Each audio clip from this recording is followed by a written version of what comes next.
लीजिए सुनिए प्रेमचंद की लिखी कहानी प्रारब्ध। वाचन समीर गोस्वामी का है। प्रेमचंद की आप अपनी पसंदीदा कहानियां अब सुन सकते हैं भारत की सबसे बड़ी पॉडकास्ट डायरेक्टरी हब हॉपर पे। हब हॉपर आपके लिए लेकर आए हैं हजारों पॉडकास्ट जो आप सुन सकते हैं दुनिया में कहीं भी कभी भी। प्रेमचंद की कहानियों के नए और पुराने एपिसोड आप हब हॉपर पर सुन सकते हैं। तो सिलसिला शुरू करते हैं प्रेमचंद की लिखी कहानी प्रारब्ध का, मेरी यानी समीर गोस्वामी की आवाज में। लाला जीवनदास को मृत्युशैया पर पड़े 6 मास हो गए हैं।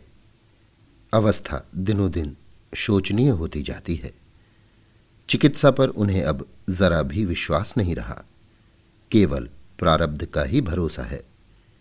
कोई हितैषी वैद्य या डॉक्टर का नाम लेता है तो मुंह फेर लेते हैं।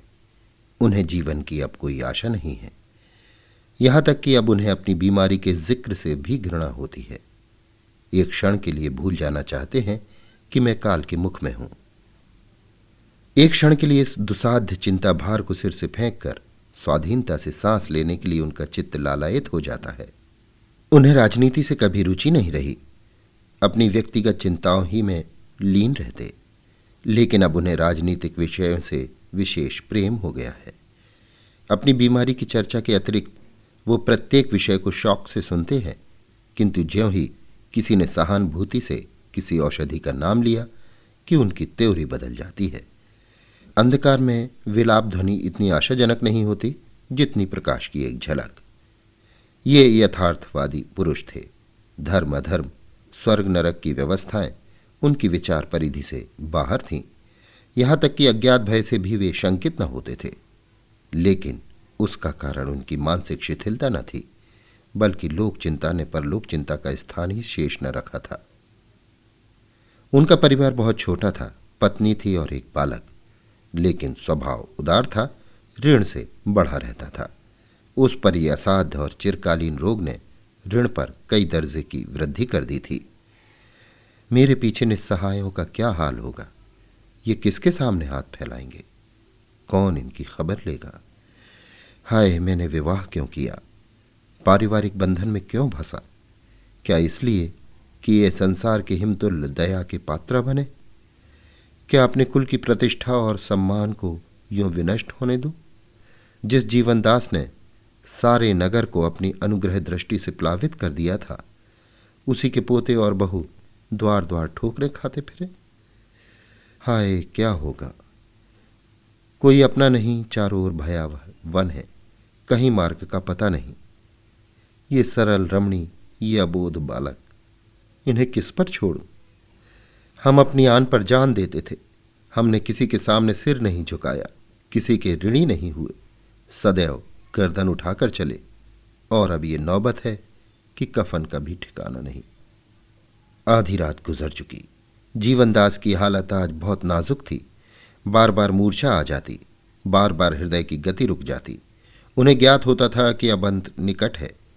कमरे में एक लैंप जल रहा था। उनकी चारपाई के समीप ही प्रभावती और उसका बालक साथ सोए हुए थे। जीवनदास ने कमरे की दीवारों को निराशापूर्ण नेत्रों से देखा, जैसे कोई भटका हुआ पथिक निवास स्थान की खोज में हो। चारों ओर से घूमकर उनकी आंखें प्रभावती के चेहरे पर जम गई।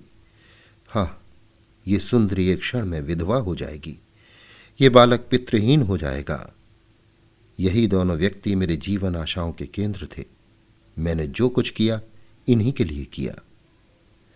मैंने अपना जीवन इन्हीं पर समर्पण कर दिया था, और अब इन्हें मझधार में छोड़े जाता हूं, इसलिए कि वे विपत्ति के भंवर के कौर बन जाएं। इन विचारों ने उनके हृदय को मसोस दिया। आंखों से आंसू बहने लगे। अचानक उनके विचार प्रवाह में एक विचित्र परिवर्तन हुआ। निराशा की जगह मुख पर एक दृढ़ संकल्प की आभा दिखाई दी, जैसे किसी गृह स्वामिनी की झिड़कियां सुनकर एक दीन भिक्षुक के तेवर बदल जाते हैं। नहीं, कदापि नहीं। मैं अपने प्रिय पुत्र और अपनी प्राण प्रिया पत्नी पर प्रारब्ध का अत्याचार न होने दूंगा। अपने कुल की मर्यादा को भ्रष्ट न होने दूंगा। अबला को जीवन की कठिन परीक्षा में न डालूंगा। मैं मर रहा हूं, लेकिन प्रारब्ध के सामने सिर न झुकाऊंगा। उसका दास नहीं स्वामी बनूंगा। अपनी नौका को निर्दय तरंगों के आश्रित न बनने दूंगा। निस्संदेह संसार मुंह बनाएगा, मुझे दुरात्मा घातक नराधम कहेगा, इसलिए कि उसके पार्श्विक आमोद में, उसकी पैशाचिक क्रीड़ाओं में एक व्यवस्था कम हो जाएगी। कोई चिंता नहीं, मुझे संतोष तो रहेगा कि उसका अत्याचार मेरा बाल भी बांका नहीं कर सकता। उसकी अनर्थ लीला से मैं सुरक्षित हूं। जीवनदास के मुख पर वर्णहीन संकल्प अंकित था, वो संकल्प जो आत्महत्या का सूचक है। वो बिछौने से उठे, मगर हाथ पांव थरथर कांप रहे थे। कमरे की प्रत्येक वस्तु उन्हें आंखें फाड़ फाड़ कर देखती हुई जान पड़ती थी। अलमारी के शीशे में अपनी परछाई दिखाई दी। चौंक पड़े, वो कौन? ख्याल आ गया, ये तो अपनी छाया है। उन्होंने अलमारी से एक चमचा और एक प्याला निकाला। प्याले में वो जहरीली दवा थी जो डॉक्टर ने उनकी छाती पर मलने के लिए दी थी। प्याले को हाथ में लिए चारों ओर सहमी दृष्टि से ताकते हुए वो प्रभावती के सिरहाने पर आकर खड़े हो गए। हृदय पर करुणा का आवेग हुआ। आह, इन प्यारों को क्या मेरे ही हाथों मरना लिखा था? मैं ही इनका यमदूत बनूंगा? ये अपने ही कर्मों का फल है। मैं आंखें बंद करके वैवाहिक बंधन में फंसा। इन भावी आपदाओं की ओर क्यों मेरा ध्यान न गया? मैं उस समय ऐसा हर्षित और प्रफुल्लित था, मानो जीवन एक अनादि सुख स्वर है, एक एक सुधामय आनंद सरोवर। ये इसी अदूरदर्शिता का परिणाम है कि आज मैं ये दुर्दिन देख रहा हूं। हठात उनके पैरों में कंपन हुआ, आंखों में अंधेरा छा गया, नाड़ी की गति बंद होने लगी। वे करुणामयी भावनाएं मिट गईं। शंका हुई, कौन जाने यही दौरा जीवन का अंत ना हो। वो संभल कर उठे और प्याले से दवा का एक चम्मच निकालकर प्रभावती के मुंह में डाल दिया। उसने नींद में 2-3 बार मुंह डुलाकर करवट बदल ली। तब उन्होंने लखनदास का मुंह खोलकर उसमें भी एक चम्मच भर दवा डाल दी और प्याले को जमीन पर पटक दिया। पर हा, मानव परवशता, हा प्रबल भावी। भाग्य की विषम क्रीड़ा अब भी उससे चाल चल रही थी। प्याले में विष न था, वो टॉनिक था जो डॉक्टर ने उनका बल बढ़ाने के लिए दिया था। प्याले को रखते ही उनके कांपते हुए पैर स्थिर हो गए। मूर्छा के सब लक्षण जाते रहे। चित्त पर भय का प्रकोप हुआ। वो कमरे में एक क्षण भी न ठहर सके। हत्या प्रकाश का भय हत्या कर्म से भी कहीं दारुण था। उन्हें दंड की चिंता न थी, पर निंदा और तिरस्कार से बचना चाहते थे। वो घर से इस तरह बाहर निकले जैसे किसी ने उन्हें ढकेल दिया हो। उनके अंगों में कभी इतनी स्फूर्ति न थी। घर सड़क पर था, द्वार पर एक तांगा मिला, उस पर जा बैठे। नाड़ियों में विद्युत शक्ति दौड़ रही थी। तांगे वाले ने पूछा, कहाँ चलूं? जीवनदास, जहां चाहो। तांगे वाला, स्टेशन चलूं? जीवनदास, वहीं सही। तांगे वाला, छोटी लेन चलूं या बड़ी लेन? जीवनदास, जहां गाड़ी जल्दी मिल जाए। तांगे वाले ने उन्हें कौतूहल से देखा, परिचित था। बोला, आपकी तबीयत अच्छी नहीं है, क्या और कोई साथ न जाएगा? जीवनदास ने जवाब दिया, नहीं, मैं अकेला ही जाऊंगा।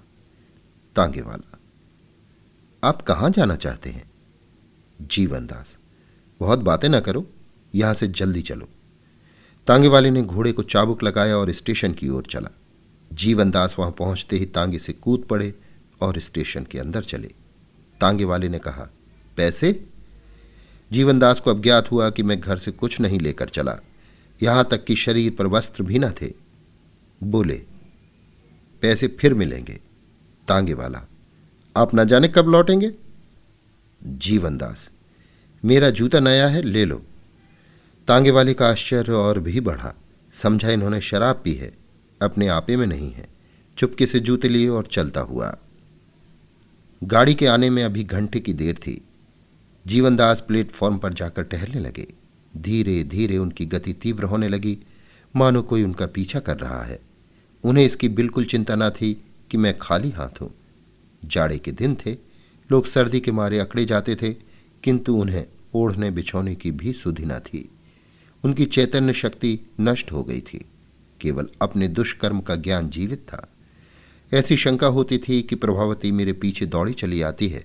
कभी भ्रम होता कि लखनदास भागता हुआ आ रहा है, कभी पड़ोसियों की धड़ पकड़ की आवाज कानों में आती थी।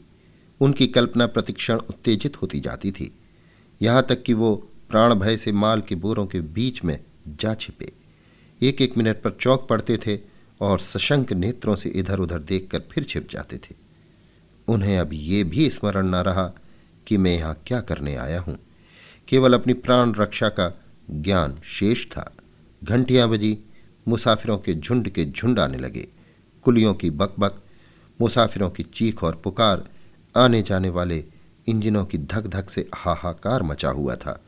किंतु जीवनदास उन बोरों के बीच में इस तरह पैंतरे बदल रहे थे मानो वे चैतन्य होकर उन्हें घेरना चाहते हैं। निदान गाड़ी स्टेशन पर आकर खड़ी हो गई।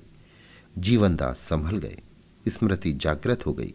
लपक कर बोरों में से निकले और एक कमरे में जा बैठे। इतने में गाड़ी के द्वार पर खटखट की ध्वनि सुनाई दी। जीवनदास ने चौंक कर देखा, टिकट का निरीक्षक खड़ा था। उनकी अचेत अवस्था भंग हो गई। वो कौन सा नशा है जो मार के आगे भाग न जाए। व्याधि की शंका संज्ञा को जागृत कर देती है। उन्होंने शीघ्रता से जलगृह खोला और उसमें घुस गए। निरीक्षक ने पूछा, और कोई नहीं? मुसाफिरों ने एक स्वर से कहा, अब कोई नहीं है। जनता को अधिकारी वर्ग से एक नैसर्गिक द्वेष होता है।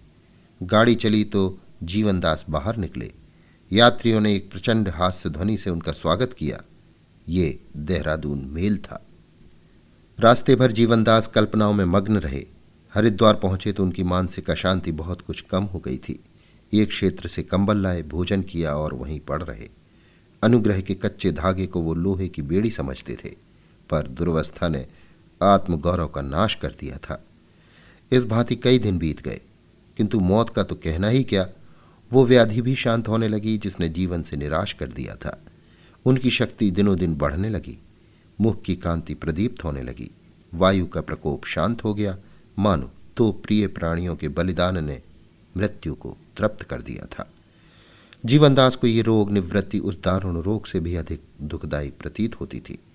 वे अब मृत्यु आह्वान करते, ईश्वर से प्रार्थना करते कि फिर उसी जीर्ण अवस्था का दुरागम हो। नाना प्रकार के कुपथ करते, किंतु कोई प्रयत्न सफल न होता था। उन बलिदानों ने वास्तव में यमराज को संतुष्ट कर दिया था। उन्हें अब चिंता होने लगी, क्या मैं वास्तव में जिंदा रहूंगा? लक्षण ऐसे ही दीख पड़ते थे। नित्य प्रति ये शंका प्रबल होती जाती थी। उन्होंने प्रारब्ध को अपने पैरों में झुकाना चाहा था, पर अब स्वयं उनके पैरों की रज चाट रहे थे। उन्हें बार बार अपने ऊपर क्रोध आता। कभी व्यग्र होकर उठते कि जीवन का अंत कर दूं, तकदीर को दिखा दूं कि मैं अब भी उसे कुचल सकता हूं। किंतु उसके हाथों विकट यंत्रणा भोगने के बाद उन्हें भय होता था कि कहीं इससे भी जटिल समस्या न उपस्थित हो जाए, क्योंकि उन्हें उसकी शक्ति का कुछ कुछ अनुमान हो गया था। इन विचारों ने उनके मन में नास्तिकता के भाव उत्पन्न किए। वर्तमान भौतिक शिक्षा ने उन्हें पहले ही अनात्मवादी बना दिया था। अब उन्हें समस्त प्रकृति अनर्थ और अधर्म के रंग में डूबी हुई मालूम होने लगी। यहाँ न्याय नहीं, दया नहीं, सत्य नहीं। असंभव है कि ये सृष्टि किसी कृपालु शक्ति के अधीन हो और उसके ज्ञान में नित्य ऐसे विभत्स, ऐसे भीषण अभिनय होते रहें। वो न दयालु है, न वत्सल है। वो सर्वज्ञानी और अंतर्यामी भी नहीं। निस्संदेह वो एक विनाशनी, वक्र और विकारमयी शक्ति है। सांसारिक प्राणियों ने उसकी अनिष्ट क्रीड़ा से भयभीत होकर उसे सत्य का सागर, दया और धर्म का भंडार, प्रकाश और ज्ञान का स्रोत बना दिया है। ये हमारा दीन विलाप है, अपनी दुर्बलता का अश्रुपात। इसी शक्तिहीनता को, इसी निस्सहायता को हम उपासना और आराधना कहते हैं और उस पर गर्व करते हैं। दार्शनिकों का कथन है कि ये प्रकृति अटल नियमों के अधीन है। ये भी उनकी श्रद्धालुता है। नियम जड़, अचैतन्य होते हैं, उनमें कपट के भाव कहाँ। इन सब नियमों का संचालन इस इंद्रजाल का मदारी अवश्य है, ये स्पष्ट है, किंतु वो प्राणी देवता नहीं, पिशाच है। इन भावों ने शनि शनि क्रियात्मक रूप धारण किया। सद्गति हमें ऊपर ले जाती है, असद्गति हमें नीचे गिराती है। जीवनदास की नौका का लंगर उखड़ गया। अब उसका न कोई लक्ष्य था और न कोई आधार। तरंगों में डवाडोल होती रहती थी। 15 वर्ष बीत गए। जीवनदास का जीवन आनंद और विलास में कटता था। रमणीक निवास स्थान था, सवारियां थीं, नौकर चाकर थे, नित्य राग रंग होता रहता था। अब इंद्रिय लिप्सा उनका धर्म था, वासना तृप्ति उनका जीवन तत्व। वे विचार और विवेक के बंधनों से मुक्त हो गए थे। नीति और अनीति का ज्ञान लुप्त हो गया था। साधनों की भी कमी नहीं थी। बंधे बैल और खुले साण में बड़ा अंतर है। एक रातें पाकर भी दुर्बल है, दूसरा घास पात ही खाकर मस्त हो रहा है। स्वाधीनता बड़ी पोषक वस्तु है। जीवनदास को अब अपनी स्त्री और बालक की याद न सताती थी। भूत और भविष्य का उनके हृदय पर कोई चिन्ह न था। उनकी निगाह केवल वर्तमान पर रहती थी। वो धर्म को अधर्म समझते थे और अधर्म को धर्म। उन्हें सृष्टि का ये मूल तत्व प्रतीत होता था। उनका जीवन स्वयं इसी दुर्नीति का उज्जवल प्रमाण था। आत्मबंधन को तोड़कर वे जितने उत्सित हुए, वहां तक उन बंधनों में पड़े हुए उनकी दृष्टि भी न पहुंच सकती थी। जिधर आंख उठती अधर्म का साम्राज्य दीख पड़ता था। यही सफल जीवन का मंत्र था। स्वेच्छाचारी हवा में उड़ते हैं, धर्म के सेवक एड़ियां रगड़ते हैं। व्यापार और राजनीति के भवन, ज्ञान और भक्ति के मंदिर, साहित्य और काव्य की रंगशाला, प्रेम और अनुराग मंडलियां सब इसी दीपक से आलोकित हो रही हैं। ऐसी विराट ज्योति की आराधना क्यों न की जाए। गर्मी के दिन थे, संध्या का समय। हरिद्वार के रेलवे स्टेशन पर यात्रियों की भीड़ थी। जीवनदास एक गेरीवे रंग की रेशमी चादर गले में डाले, सुनहरा चश्मा लगाए, दिव्य ज्ञान की मूर्ति बने हुए अपने सहचरों के साथ प्लेटफॉर्म पर टहल रहे थे। उनकी भेदक दृष्टि यात्रियों पर लगी हुई थी। अचानक उन्हें दूसरे दर्जे के कमरे में एक शिकार दिखाई दिया। ये एक रूपवान युवक था। चेहरे से प्रतिभा झलक रही थी। उसकी घड़ी की जंजीर सुनहरी थी। तंजेब की अचकन के बटन भी सोने के थे। जिस प्रकार बधिक की दृष्टि पशु के मांस और चर्म पर रहती है, उसी प्रकार जीवनदास की दृष्टि में मनुष्य एक भोग्य पदार्थ था। उनके अनुमान ने आश्चर्यजनक कुशलता प्राप्त कर ली थी और उससे कभी भूल न होती थी। वो युवक अवश्य कोई रईस है, सरल और गौरवशाली भी है, अतएव सुगमता से जाल में फंस जाएगा। उस पर अपनी सिद्धता का सिक्का बिठाना चाहिए। उसकी सरल हृदयता पर निशाना मारना चाहिए। मैं गुरु बनूं, ये दोनों मेरे शिष्य बन जाएं। छल की घाते चलें। मेरी अपार विद्वता, अलौकिक कीर्ति और अगाध वैराग्य का मधुर गान हो। शब्दाडंबरों के दाने बिखेर दिए जाएं और मृग पर फंदा डाल दिया जाए। ये निश्चय करके जीवनदास कमरे में दाखिल हुए। युवक ने उनकी ओर गौर से देखा, जैसे अपने भूले हुए मित्र को पहचानने की चेष्टा कर रहा हो। अब अधीर होकर बोला, महात्मा जी, आपका स्थान कहाँ है? जीवनदास ने प्रसन्न होकर बोला, बच्चा, संतों का स्थान कहाँ, समस्त संसार हमारा स्थान है। युवक ने पूछा, आपका शुभ नाम लाला जीवनदास तो नहीं है? जीवनदास चौंक पड़े। छाती बल्लियों उछलने लगी, चेहरे पर हवाइयां उड़ने लगी। कहीं ये खुफिया पुलिस का कर्मचारी तो नहीं है? कुछ निश्चय न कर सके क्या उत्तर दूं, गुमसुम हो गए। युवक ने असमंजस में पड़े देखकर कहा, मेरी ये धृष्टता क्षमा कीजिए। मैंने ये बात इसलिए पूछी कि आपका श्रीमुख मेरे पिताजी से बहुत मिलता है। वे बहुत दिनों से गायब हैं। लोग कहते हैं सन्यासी हो गए। बरसों से उन्हीं की तलाश में मारा फिर रहा हूं। जिस प्रकार क्षितिज पर मेघ राशि चढ़ती है और क्षणमात्र में संपूर्ण वायुमंडल को घेर लेती है, उसी प्रकार जीवनदास को अपने हृदय में पूर्व स्मृतियों की एक लहर सी उठती हुई मालूम हुई। गला फंस गया और आंखों के सामने प्रत्येक वस्तु तैरती हुई जान पड़ने लगी। युवक की ओर सचेष्ट नेत्रों से देखा। स्मृति सजग हो गई। उसके गले से लिपट कर बोले, लखू। लखनदास उनके पैरों पर गिर पड़ा। मैंने बिल्कुल नहीं पहचाना। एक युग हो गया। आधी रात गुजर चुकी थी। लखनदास सो रहा था और जीवनदास खिड़की से सिर निकाले विचारों में मग्न थे। प्रारब्ध का एक नया अभिनय उनके नेत्रों के सामने था। वो धारणा जो अतीत काल से उनकी पथ प्रदर्शक बनी हुई थी, हिल गई। मुझे अहंकार ने कितना विवेकहीन बना दिया था। समझता था मैं ही सृष्टि का संचालक हूं। मेरे मरने पर परिवार का अधा पतन हो जाएगा। पर मेरी ये दुश्चिंता कितनी मिथ्या निकली। जिन्हें मैंने विष दिया वे आज जीवित हैं, सुखी हैं और संपत्तिशाली हैं। असंभव था कि लक्खू को ऐसी उच्च शिक्षा दे सकता। माता के पुत्र प्रेम और अध्यवसाय ने कठिन मार्ग कितना सुगम कर दिया। मैं उसे इतना सच्चरित्र, इतना दृढ़ संकल्प, इतना कर्तव्यशील कभी न बना सकता। ये स्वावलंबन का फल है। मेरा विष उसके लिए अमृत हो गया। कितना विनयशील, हंसमुख, निष्प्रह और चतुर युवक है। मुझे तो अब उसके साथ बैठते भी संकोच होता है। मेरा सौभाग्य कैसे उदय हुआ है। मैं विराट जगत को किसी पैशाचिक शक्ति के अधीन समझता था, जो दीन प्राणियों के साथ बिल्ली और चूहे का खेल खेलती है। हे हा मूर्खता, हा अज्ञान! आज मुझ जैसा पापी मनुष्य इतना सुखी है, इसमें संदेह नहीं कि इस जगत का स्वामी दया और कृपा का महासागर है। प्रातःकाल मुझे उस देवी से साक्षात होगा जिसके साथ जीवन के क्या क्या सुख नहीं भोगे। मेरे पोते और पोतियां मेरी गोद में खेलेंगी, मित्रगण मेरा स्वागत करेंगे। ऐसे दयामय भगवान को मैं अमंगल का मूल समझता था। इस विचार में पड़े हुए जीवनदास को नींद आ गई। जब आंखें खुली तो लखनऊ की प्रिय और परिचित ध्वनि कानों में आई। वे चौंक कर उठ बैठे। लखनदास असबाब उतरवा रहे थे। स्टेशन के बाहर उनकी फिटन खड़ी थी। दोनों आदमी उस पर बैठे। जीवनदास का हृदय आह्वान से भर रहा था। मौन रूप बैठे हुए थे, मानो समाधि में हों। फिटन चली। जीवनदास को प्रायः सभी चीजें नई मालूम होती थी। न वे बाजार, न वे गली कूचे, न वे प्राणी थे। युगांतर सा हो गया था। निदान उन्हें एक रमणीक बंगला सा दिखाई पड़ा, जिसके द्वार पर मोटे अक्षरों में अंकित था, जीवनदास पाठशाला। जीवनदास ने विस्मित होकर पूछा, क्या है? लखनलाल ने कहा, माताजी ने आपके स्मृति रूप ये पाठशाला खोली है। कई लड़के छात्रवृत्ति पाते हैं। जीवनदास का दिल और भी बैठ गया। मुंह से एक ठंडी सांस निकल आई। थोड़ी देर बाद फिटन रुकी। लखनदास उतर पड़े। नौकरों ने असबाब उतारना शुरू किया। जीवनदास ने देखा एक पक्का 2 मंजिला मकान था।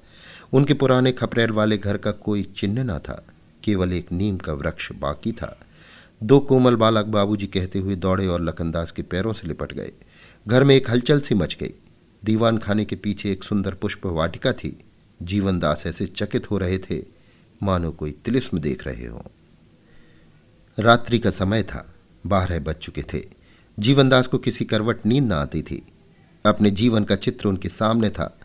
इन 15 वर्षों में उन्होंने जो कांटे बोए थे, वे इस समय उनके हृदय में चुभ रहे थे। जो गड्ढे खोदे थे, वे उन्हें निगलने के लिए मुंह खोले हुए थे। उनकी दशा में एक ही दिन में घोर परिवर्तन हो गया था। अभक्ति और अविश्वास की जगह विश्वास का अभ्युदय हो गया था। और ये विश्वास केवल मानसिक न था, वरन प्रत्यक्ष था। ईश्वरीय न्याय का भय एक भयंकर मूर्ति के सदृश उनके सामने खड़ा था। उससे बचने की अब उन्हें कोई युक्ति नजर न आती थी। अब तक उनकी स्थिति उस आग की चिंगारी के समान थी जो किसी मरुभूमि में पड़ी हुई हो। उससे हानि की कोई शंका न थी, लेकिन आज वो चिंगारी एक खलिहान के पास पड़ी हुई थी। मालूम नहीं कब वो प्रज्वलित होकर खलिहान को भस्मीभूत कर दे। ज्यों-ज्यों रात गुजरती थी, ये भय ग्लानि का रूप धारण करता जाता था। हा शोक! मैं इस योग्य भी नहीं कि इस साक्षात क्षमा दया को अपना कलुषित मुंह दिखाऊं। उसने मुंह पर सदैव करुणा और वात्सल्य की दृष्टि रखी और ये शुभ दिन दिखाया। मेरी कालिमा उसकी उज्ज्वल कीर्ति पर एक काला दाग है। मेरी कलुषता क्या इस मंगल चित्र को कलुषित न कर देगी? मेरी पापाग्नि के स्पर्श से क्या हरा भरा उद्यान मटिया मैट न हो जाएगा? मेरी अपकीर्ति कभी न कभी प्रकट होकर इस कुल की मर्यादा और सम्मान को नष्ट न कर देगी? मेरे जीवन से अब किसको सुख है? कदाचित भगवान ने मुझे लज्जित करने के लिए, मुझे अपनी तुच्छता से अवगत कराने के लिए, मेरे गले में अनुताप की फांसी डालने के लिए ये अद्भुत लीला दिखाई है। हाँ, इस कुल की मर्यादा रक्षा के लिए भीषण हत्याएं की हैं। क्या अब जीवित रहकर इसकी वो दुर्दशा कर दूं जो मरकर भी न कर सका? मेरे हाथ खून से लाल हो रहे हैं। परमात्मन, वो खून रंग न लाए। ये हृदय पापों के कीटाणुओं से जर्जर हो रहा है। भगवान, ये कुल उनके छूत से बचा रहे। इन विचारों ने जीवनदास में ग्लानि और भय के भावों को इतना उत्तेजित किया कि वो विकल हो गए। जैसे परती भूमि में बीज का असाधारण विकास और प्रसार होता है, उसी प्रकार विश्वासहीन हृदय में जब विश्वास का बीज पड़ता है तो उसमें सजीवता और विकास का प्रादुर्भाव होता है। उसमें विचार के बदले व्यवहार का प्राधान्य होता है। आत्मसमर्पण उसका विशेष लक्षण होता है। जीवनदास को अपने चारों तरफ एक सर्वव्यापी शक्ति, एक विराट आत्मा का अनुभव हो रहा था। प्रतिक्षण उनकी कल्पना सजग और प्रदीप्त होती जाती थी। अपने जीवन की घटनाएं ज्वाला शिखा बन बनकर उस घर की ओर, उसे मंगल और आनंद के निवास भवन की ओर दौड़ती हुई जान पड़ती थी, मानो उसे निगल जाएंगी। पूर्व की ओर आकाश अरुण वर्ण हो रहा था। जीवनदास की आंखें भी अरुण थीं। वे घर से निकले, हाथ में केवल धोती थी। उन्होंने अपने अनिष्टमय अस्तित्व को मिटा देने का निश्चय कर लिया था। अपनी पापाग्नि को आंच से अपने परिवार को बचाने का संकल्प कर चुके थे। प्राणपण से अपने आत्मशोक और हृदयदाह को शांत करने पर उद्यत हो गए थे। सूर्योदय हो रहा था। उसी समय जीवनदास गोमती की लहरों में समा गए। अभी आप सुन रहे थे प्रेमचंद की लिखी कहानी प्रारब्ध। वाचन समीर गोस्वामी का था।